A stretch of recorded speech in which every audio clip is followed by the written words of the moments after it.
Good afternoon. My name is Eric Hansen. I was asked to say a few things about stewardship and what it means to me.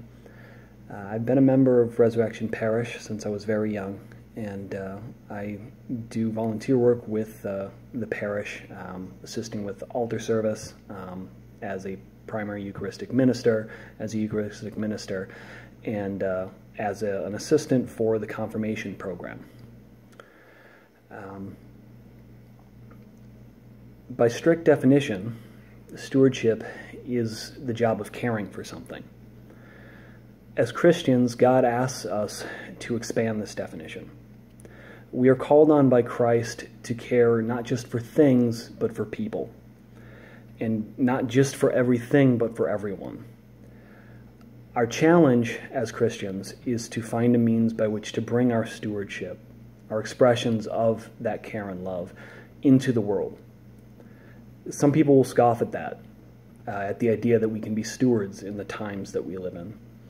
They would ask if we can really bridge the divides between ourselves with our service, or heal the wounds that we inflict on one another with our words and actions.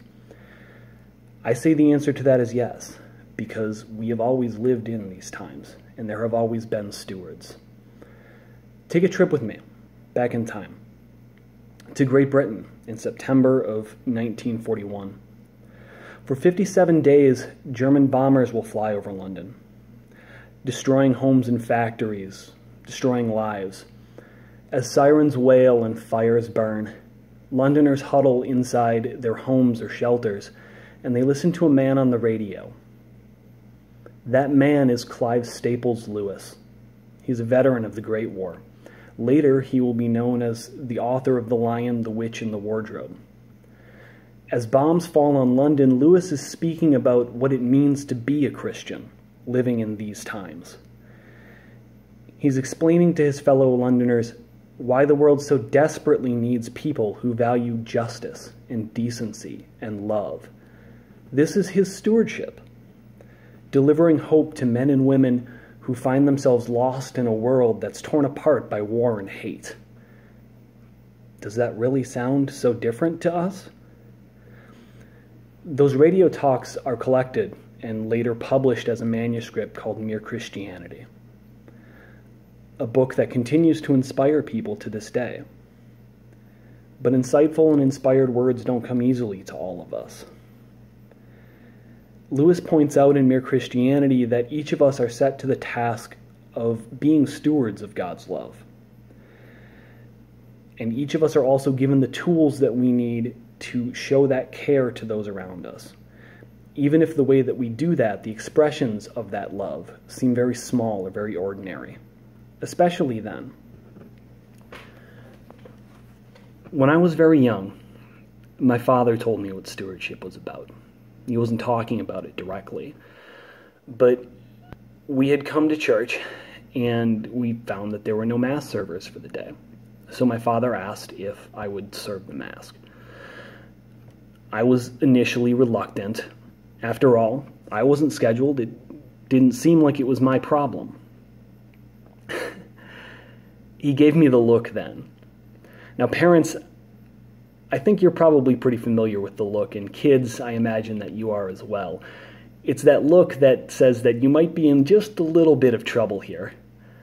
But suddenly my father stopped, and he smiled, and he said, "Well, you're here, aren't you?" Now that was fairly obvious, so I just nodded. "And you can help, can't you?" I wasn't quite sure how to respond to that. But it's his follow-up that sticks with me to this day. Why not help? 3 questions.